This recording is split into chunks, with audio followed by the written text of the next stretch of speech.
All right, everybody, welcome. Good afternoon. My name is Lauren from Second Star to the Right Books in Denver, Colorado, and we are so excited to bring you our last panel of the day today. Last, but certainly not least. This is our kind of mixture panel. We have picture book and nonfiction authors with us today from our local SCBWI Rocky Mountain chapter. We are so excited to be working with everyone here. Thank you to SCBWI for working with us. Thank you to everyone for being with us today. I am going to go ahead and introduce our panelists, and then I will let them introduce the book that they are celebrating themselves individually, because let's be real, y'all, 2020 was rough. This was hard. We didn't have much to celebrate. The year both flew by and is impossibly long and has taken decades to pass. And so we appreciate you being here to do something we haven't gotten to do very often, and that is to celebrate. I'm so excited. We have such amazing panelists with amazing stories, so let's get right to it. On our panel today, and also just a note that if I butcher your name, please just jump right in and interrupt me and correct me. I believe I've got them all, but remember, my brain breaks down as soon as there's an audience. So first up, we have Casey Rislov, Laura Perdew, Lydia Rueger Shoaf, Bianca Schulze, and Susan Quinlan. Welcome to all of our panelists. Thank you so much for being here. Why don't we go ahead and get started with the book introductions? Laura, do you want to kick us off here? Sure, great, thank you. Second Star, Lauren, everybody. So I actually have several books that came out in 2020, which is both awesome and tragic all at the same time. But my very first fiction picture book that came out is The Fort.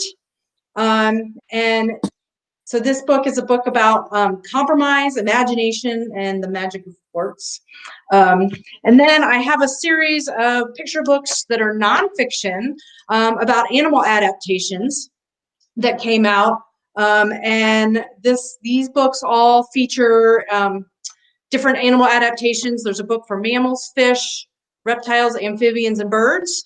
And it features some of the lesser known, crazier, grosser, sillier adaptations out there, hoping to get kids excited about nonfiction. Awesome. Thank you, Laura.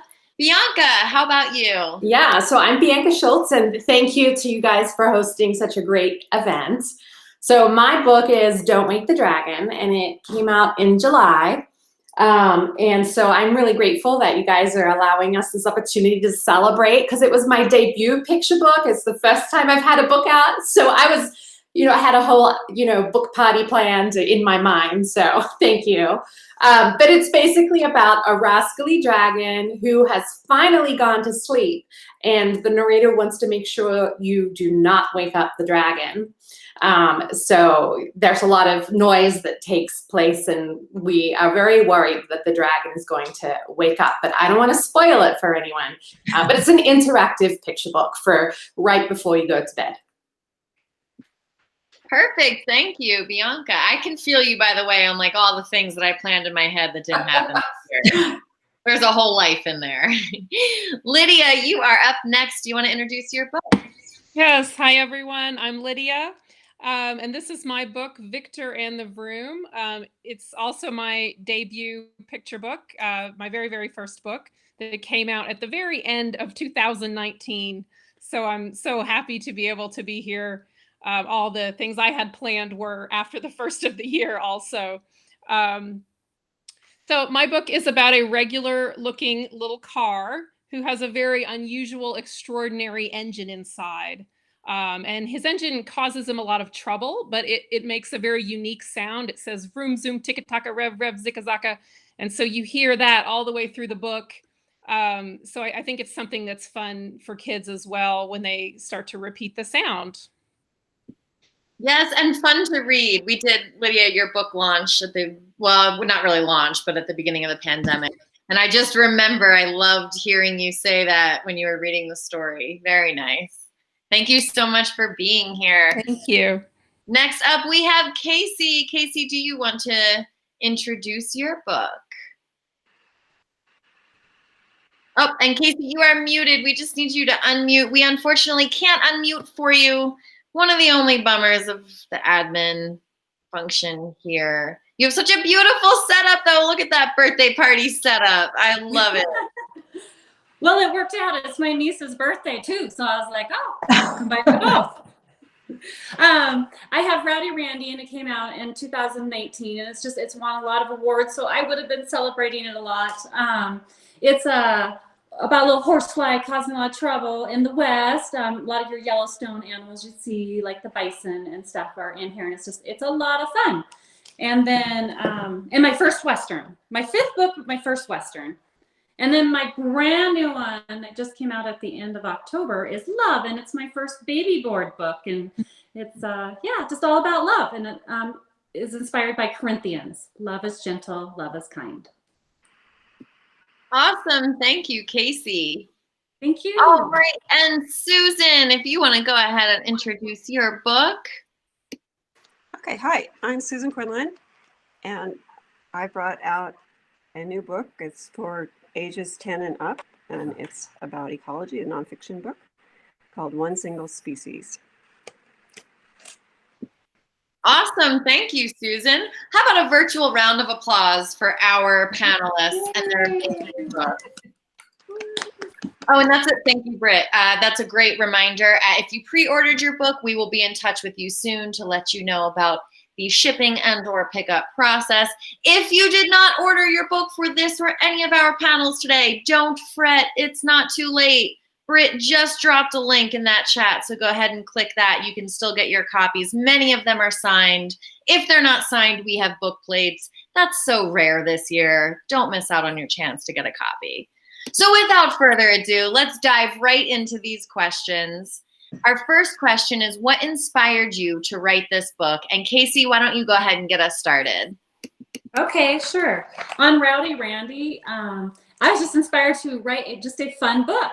It's a little character, a horsefly, and she is just causing all kinds of fun in the West. So it's just inspired on fun. And I love the animals of the West. I admire them. I might live around them, but I'm always inspired when I see them. Take a picture. Got 100 of probably every animal. And this one was just kind of my reaction to COVID. I just thought, oh gosh, we need a lot more love in the world. So, because this is hard on all of us, you know, from every aspect. So this is just, I think Corinthians have a good message. Thank you. Thank you, Casey. That's so true, especially right now. We just need all the love. I agree. Thank you so much. Laura, how about you? What inspired you to write your book? Well, let's see. The fort. Yeah, we'll start with this one. I think I have a thing about forts and tree houses. I think it's unresolved from my childhood because I never did get a tree house. So there's a theme in a lot of my books that I didn't realize until after the fact. But really, this story is not just about a fort. It's about kids coming together to they both see the fort as something different, and they have to compromise over how to use it. And I can't say as there's been any one thing that inspired that thought, but you know, we need compromise. And you know, this book has been a long time in coming, but the heart of it's always been the same, that these kids have to come together and they have to compromise, which is, you know, just a value for kids, no matter what time we're living in. And then the picture book series about animal adaptations was actually assigned to me. I got super, super, super lucky. This is one of the other books in the series. Nomad Press, I had worked for them and done other books for them. And she said, do you want to do a series of picture books about animal adaptations? And I said, you bet. And it was just been a ton of fun. But I think what inspired me, I do a lot of read a lot of mentor texts. And so I was looking for the animals, you know, all different types of animals and the things that kids don't normally learn about. You know, we learn about claws and we learn about camouflage and things like that, but there's so many crazy, weird, I kind of geek out about this kind of stuff. So I actually ended up, you know, digging, and that's kind of where the theme of all of these books came from. It's just my geeking out about the really cool stuff out there that I want kids to know about. That's so amazing. Thank you. Nature is so fascinating, isn't it? Just in and of itself. It's amazing. Thank you, Laura. Bianca, how about you? What was the inspiration for your book? Well, as a mom of 3 kids, it, it was definitely them and my experiences all combined of all 3 of them, who now range from ages 14 to 5, of putting them to bed. But the idea came to me specifically on an airplane flight. It was a 5-hour flight, and my son was, I think, about 1 at the time. He was not feeling well. He was miserable. I was that mom on the plane that was fretting that everybody was really disliking me in that moment. We really just wanted him to go to sleep. He finally fell asleep. And my husband whispered to the other 2 kids, "Whatever you do, don't wake the dragon." And then for hours, I was just holding him, trying not to move, trying not to wake him up. And by the time I got off that airplane, I had the idea for this book pretty much fully formed in my mind. So that is how it came about. That's so amazing. There is inspiration everywhere, even in like your hardest days, right? It's a good message to have right now. Thank you, Bianca. All right, Susan, how about you? What was your inspiration? Well, I am a biologist by training. I graduated from CSU in wildlife biology quite a long time ago. And that was where I first heard about the research of Dr. Robert Payne.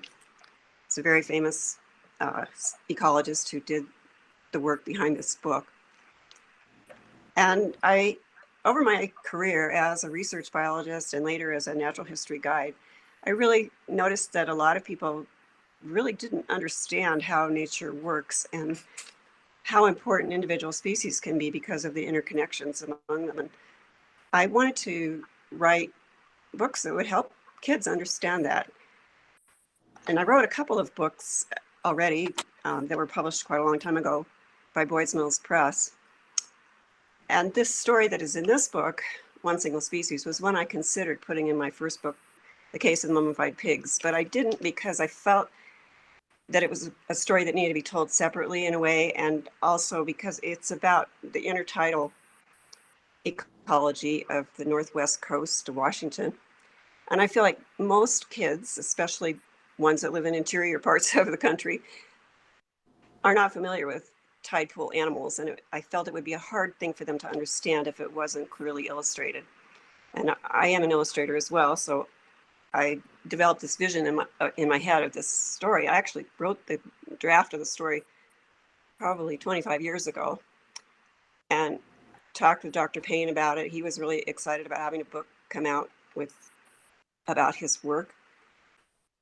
But my life kind of went on the rocks for a while, and it took me a while to get back to this. But I finally did, and did the illustrations for it. It's fully illustrated. It's kind of a picture book because I feel like the pictures really help communicate what all the different animals are and what happens in the story. So it's really a delight for me to finally get it out. It's a story that I've been wanting to tell for, as I said, decades, and I'm happy to have it out, and I'm hoping that it will do for young readers what it did for me. Learning this story helped me really see nature in a different way, and I'm hoping that this book will help other people see that too. Amazing. Thank you, Susan. Lydia, I think I skipped over you, did I not? That's all right. So yeah, I was inspired to write my book when my son was diagnosed with ADHD. After he was diagnosed a few years ago, I started researching it on my own, and I actually read this adult book. I hope it's okay if I can show this. This is just a resource book that I read to learn more about ADHD. It's by Dr. Edward Hallowell and Dr. John Rady. And what I learned is, yes, there's a ton of things that you can do as a parent to help your child manage their ADHD, but there's also so many wonderful, creative, innovative personality traits that come out of ADHD that I hadn't thought of before. I thought of it as a negative condition and not a positive condition, but this grown-up book really showed me that it can be both. And so when I wrote Victor in the Room, I hope to show both the challenges and the creative and innovation through a children's story. That's amazing and so inspirational, Lydia. Thank you. Beautiful. Our next question is a toughie. What was the most challenging part of writing a nonfiction book, specifically for those of you that wrote a nonfiction picture book? Because those tend to be a bit more rare. Oh, I just clicked on the wrong thing. So let's start with Susan. Well, the challenge that I always have, I write primarily about nature and science. And the challenge is always to communicate the story in the clearest, most concise way and keep it interesting, but also really stick to the accuracy and make sure that it isn't overtelling the story or undertelling the story. It's just providing enough detail to keep the reader interested and is accurate. And that applied both to the writing and also the illustrations. I really wanted them to be scientifically accurate. And that took a lot of attention on my part, but also I worked with, as I mentioned, Dr. Payne early on, and then later with several biology professors and ecologists that had worked with Dr. Payne to make sure that I got an end product that really reflected the truth of his work, I guess. That's wonderful. Thank you, Susan. Bianca, how about you? I know it's not nonfiction, but what was the most challenging part for you about writing a picture book? Yeah, I think it comes back again to being a mom and having 3 kids. And I have, a small business of my own. And, yay. So figuring out the allocating time of when to do what and when to actually write. Because I certainly am not short on ideas. But for me, it's finding the time to dedicate. And I don't like to do anything unless I do it well. So for me, it's really just time management is usually what was the trickiest part. And then finding the time to submit to publishers and agents and whatnot. For me, that was the trickiest part, was just finding the time to make my dream come true. But I'm glad I did. Yay, me too. Thank you. That's wonderful, Bianca. Lydia, how about you? What's the most challenging part for you? Again, I know it's not nonfiction, but it's a picture book. What's the most challenging? No, that's fine. I'm going to kind of say ditto to what Susan said. Even though my book is not nonfiction, I had all this research about ADHD in my head, and I just had to think of a way to pare it down in an interesting way for children. So I guess that was my challenge, telling an interesting story in a short number of words in a way that was also accurate. Awesome. Thank you, Lydia. All right, Casey, how about you? I'm sorry. Yes, Casey. Sorry. Yeah. Well, the biggest one would be Rowdy Randy. And that's because the horsefly is meeting all the different characters out in the West, like I said, the bison, the rattlesnake and stuff. And I decided in this book, if you're going to tell from a horsefly's perspective, you can't say what maybe the name is of the animal. You got to talk and what does it look like to the horsefly. So I had to really do some research, think about, well, what are some good words that would describe that animal but not sound the same as another. And then also, I worked a lot with my illustrator because we kind of came up with this story together. So he came up with the idea that we should add some fun elements like have some inserts in there about famous cowboys, whether they were movie stars like John Wayne or, real cowboys. And things they might say without plagiarizing, but like if the person's really into that cowboy, they'd be like, aha, I think that was a reference to. So that was a fun element. And then the last one I added, and I had to do a lot of research. If I'm doing a Western book, I got to use those Western words. And I live here in Wyoming, but most people don't talk that way, and I'm around ranchers a lot too. That Western lingo isn't something you hear very often, but it sure is fun in a children's book. So I had to do a lot of research there to make it a lot of fun and still so the kids could understand it. Thank you. Thank you, Casey. That's awesome. And it is funny, right? Sometimes you have to write like a lingo for an area, but when you live in that area, there isn't really that lingo, and you're like, well, but it's fun. It is. Awesome. Thank you. Laura, how about you? Well, so I'm in a position, I have a fiction and a nonfiction, and the challenges are very different for them. I'll sort of echo what Bianca said about, carving out time. When I was trying to do the fort was actually written for the first time in 2007. And that's when my twins were 1. And so, yeah, it has been revised and workshopped many times. And, when I look back, the heart of the story is the same, but it really has improved. And that's just taken time. It's taken, making the time, but then learning the craft. And like Lydia said, you have to tell a story in a way that will engage the kids with a short number of words. So that, that was my challenge. And it took all those years for me to learn enough to be able to tell the story. With the adaptations book, like I said, my challenge was actually, well, first of all, the hook. How am I going to hook kids into adaptations? And like I said before, I think a lot of times, at least thinking back to my own schooling, we talk about adaptations, we talk about the basics. I'm like, well, there's a lot of really, really cool stuff out there. So what's my hook, right? And so that was my avenue. Once I had that, I was good to go. But then my challenge was what not to include, because it is a picture book.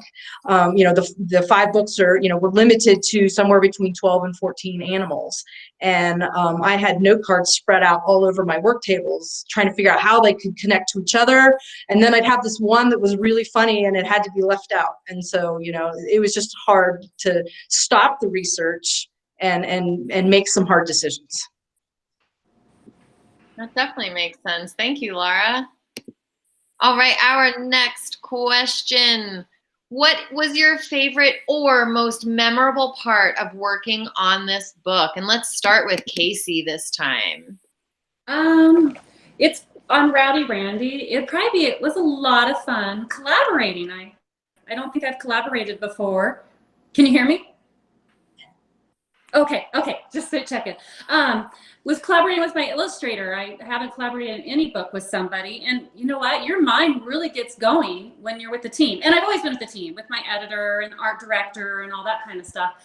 But to have that other person who helps tell the story, that's where I feel like, Rowdy Randy just has a lot of rich stuff in there that's hidden, like I told you with the cowboys, John Wayne, or your real rodeo cowboys. So I just feel like it was fun. I had a lot of very rich stuff going on in here. And then for my baby board book, I've never done a baby book, and they're so sweet, and I really wish my boys were still babies, but they're not. So it's just fun to have something little like this in your hands.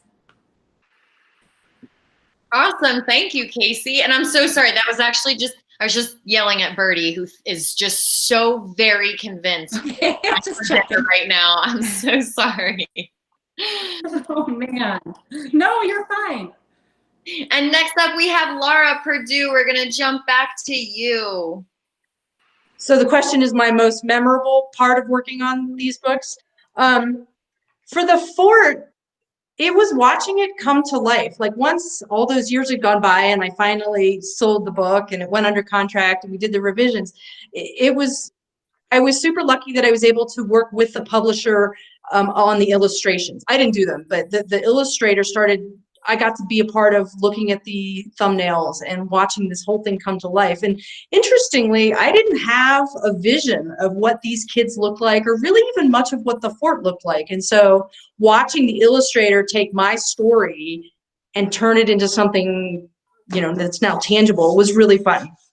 And so kind of along the same lines, with the nonfiction books, it was the same thing. Somebody had mentioned, being factually accurate in the illustrations when you're doing nonfiction, and that's a challenge. That can be a challenge. But Katie Mazika did a great job communicating. We communicated directly quite a bit, just trying to make sure that everything was as accurate as it could possibly be. And just fun. Right. Awesome. Thank you, Laura. Lydia, let's jump over to you now. Yeah, I would say, I have 2 most memorable, and I'll be really quick. My first one was after I finished the manuscript, I read it to a classroom of 4th graders just in paper form. And so I told them they had to use their imagination, but I really wanted their feedback. And so I loved that because they gave me a ton of ideas. They didn't like the names I chose for the cars in the books, so they gave me new suggestions, and they told me what colors they thought everything should be. And they gave, I could see when their mind kind of wandered, and then I was like, okay, that's a place where I'm gonna tighten up the writing, because I can tell they started to lose interest. So I loved that. And secondly, really quick, I really enjoyed collaborating with my illustrator as well. And my favorite thing to tell people is that the illustrations, Victor, specifically the car, I don't know if you can see him, but he is made out of the inside of business envelopes. He's literally made out of scrap paper, and all the cars that she crafted were done that way throughout the book. And we loved that, in that, you know, she used these discarded pieces that usually end up in recycling or the trash.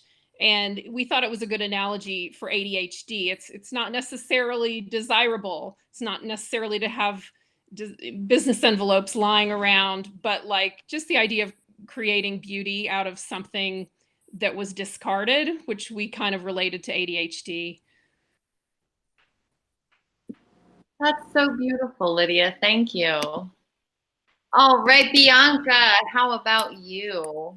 Yeah, I think I'm going to echo what Laura and Casey said. It was definitely the illustrations. It's because you create the story, and then somebody else gets to take it to the next level in picture books. It can add so much more depth. And the illustrator for my book is Samara Hadi.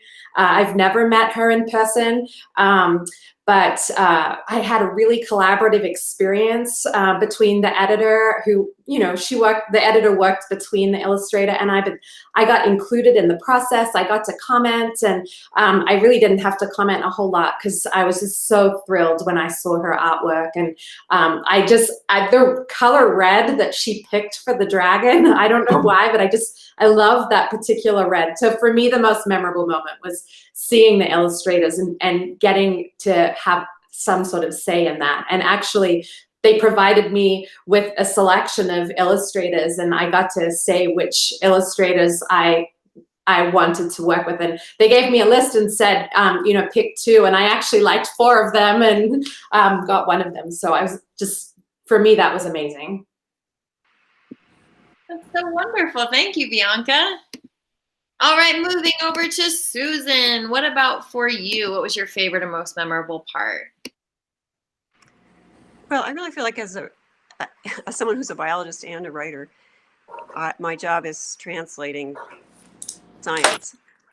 And when I first read about Dr. Payne's work, what I read were his scientific papers. And scientists are trained to only provide very clear details, and I really kind of feel like scientific papers are almost written in a boring way. So for me, it was very exciting when I called up Dr. Payne and told him about my idea of writing a book, and he was willing to talk to me, and he actually spoke with me for about an hour, and it really brought to life a lot of things that he had done in his research that I couldn't have gotten out of his scientific paper. And then later, in this very long process of developing this book, Dr. Payne had passed away, and I really wanted to still make sure that I was being accurate. So I contacted some of the people who had worked as students under Dr. Payne and who are now professors. And I was just so grateful that all of them were very happy to work with me and help me develop the story to make it accurate. And I just so appreciate all of their input and assistance. I learned a lot from them. And then I suppose the other thing that was really exciting for me, because I had taken a big break in my life for a variety of reasons from writing. So there was a long time I hadn't written a book for about 10 years, or gotten a book published anyway for about 10 years. And I hadn't really talked to anybody in the writing world either because of things that had gone on.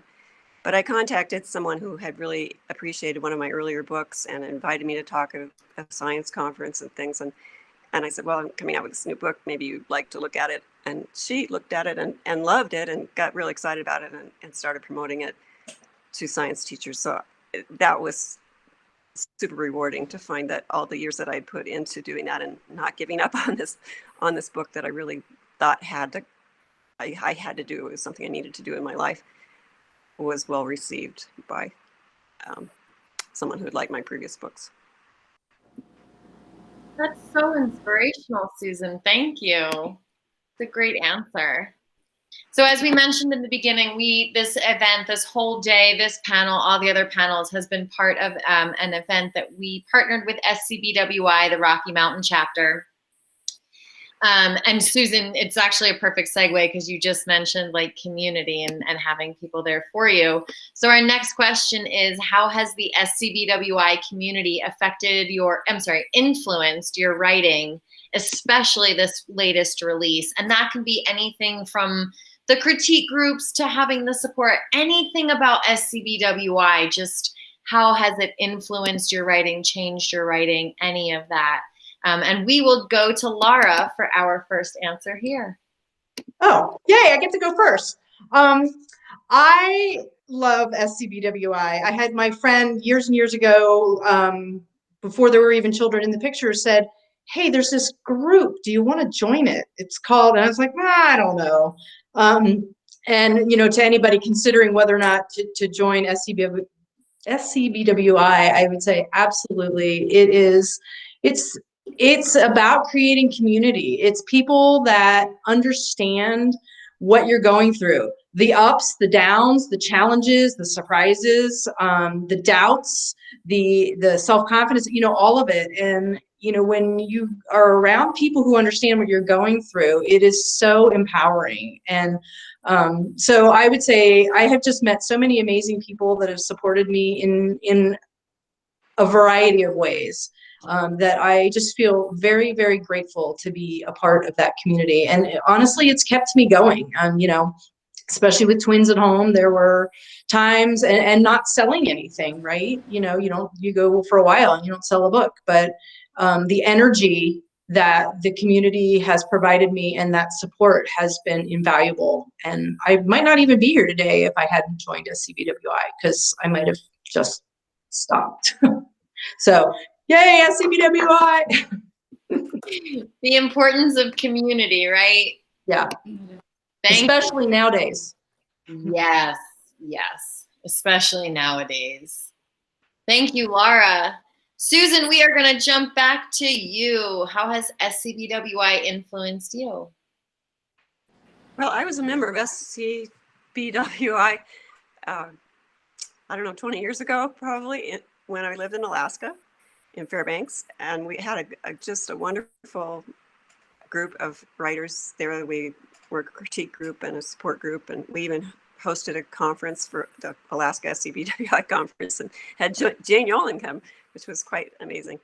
And that group really were the ones who got me started as a writer and supported me, just like Laura was mentioning. It's just so important when you're getting the rejection letters and feeling like, is this really even worth sticking with, to have that support. Well, when I moved from Alaska back to Colorado, my life was in turmoil because we were building a house. I had kids, I had parents with Alzheimer's and various things. So I didn't rejoin them when I came back down here because it was depressing to me that I couldn't write. I didn't have time to write.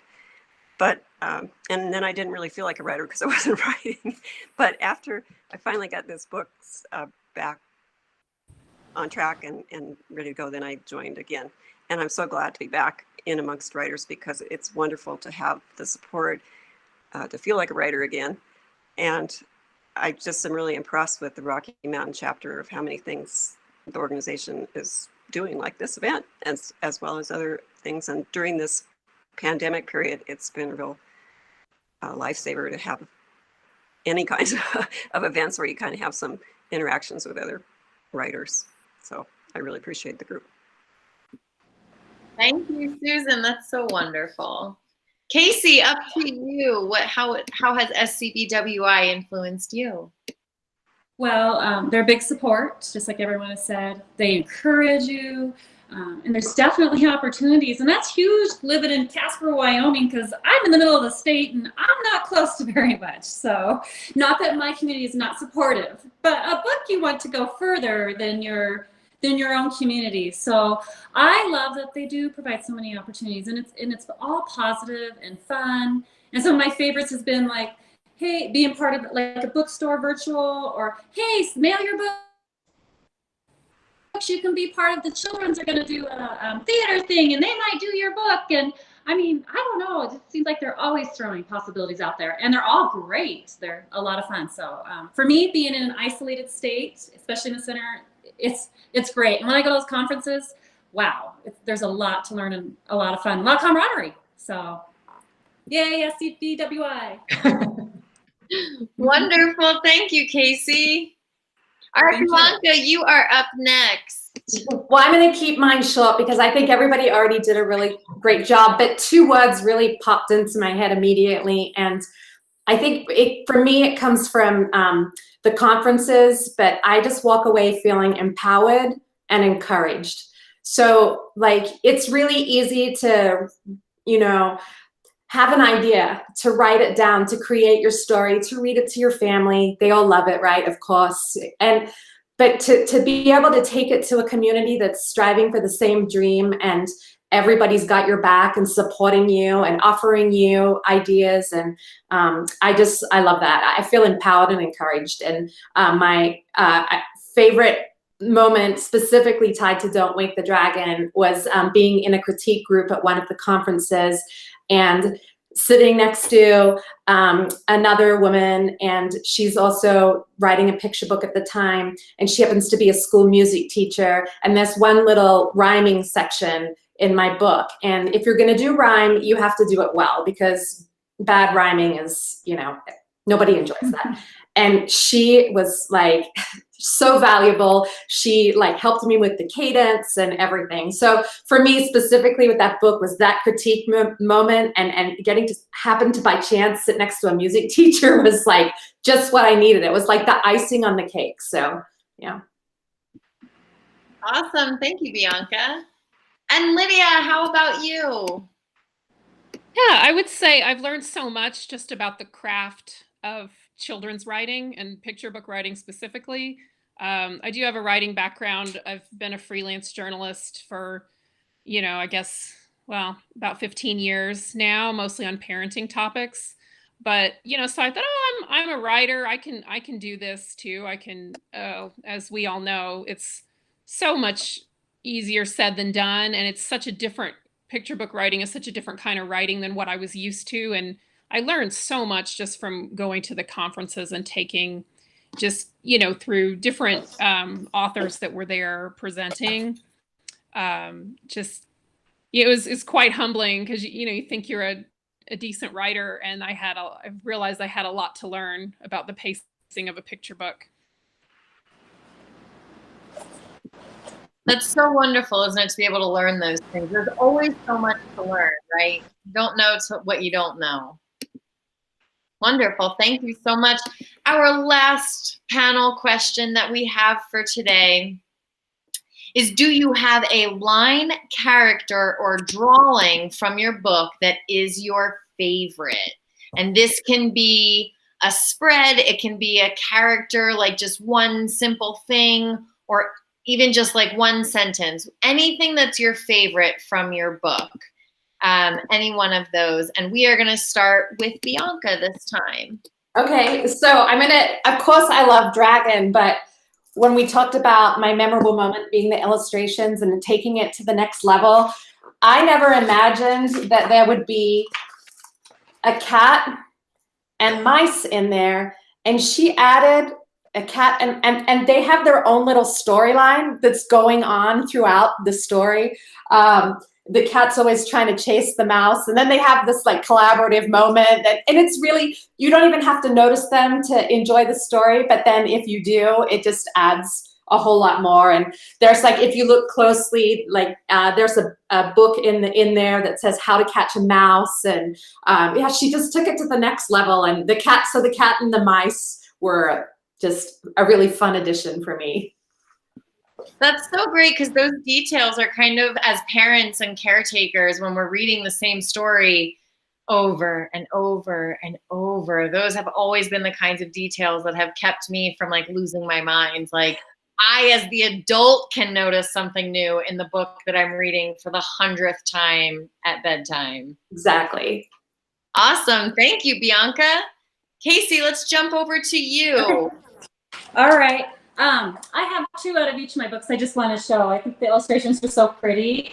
It's a horsefly doing her 8-second ride, and she says, "Yeehaw! I was born to buck." I thought it was cute. Little horn, because the horned toad is the same size as the horsefly. So, because she's got to look larger than life. And then my favorite too is when she is meeting up with the bison, and they're doing a stare down. Here she is. And horseflies are pretty that bold, I think, if you ask me. And she says, my 8-year-old son always laughs when I say the line, "You're gonna do something about it." He loves that one. And then my sweet little Love is Forever. I love the one with the kites, and it says love protects. I think it's so sweet. And then my boys' favorite out of this is it's Love Hopes for All. So thank you. That's beautiful. Thank you, Casey. Thank you. Laura, let's jump over to you. All right. Let's see, there we go. In the Fort. I just love the picture, the look on this little boy's face. This is when they finally come face to face, and he says, "Who wants to live on a stinky pirate ship anyway? I'd rather go to the moon." Anyway, I love this one. And then the illustrator in the adaptations books, the illustrations are lovely in this one too, but there is actually see, I'm geeking out right now. There's a toad. It's called a mustache toad. And I just love this guy. And I'm not kidding you. These male toads actually do grow mustaches, and they fight with them. And then one last one. I love the blue-footed booby. They kind of do a little version of the hokey pokey. And I thought the look on these birds' face was kind of fun. So yeah, like I said before, I had a really great time with the illustrations as they were coming to life. It was really cool. That's so wonderful, Laura. Thank you. All right, Lydia, how about you? Do you have So as I've mentioned, this is my favorite page right here. I don't know if you can see that. But so Victor, he has an engine that sounds different than everyone else's. And so this is where he finally visits the mechanic. And he's frustrated, and he says, "Can you fix my engine?" And he thinks there's something wrong with him. And my favorite line is when the mechanic looks into his engine and says, "Fix it," Nick the mechanic said. "That's one powerful engine you've got there. And that's exactly the way it's supposed to sound." "Come on," Nick said excitedly. "Let me show you what that engine can do."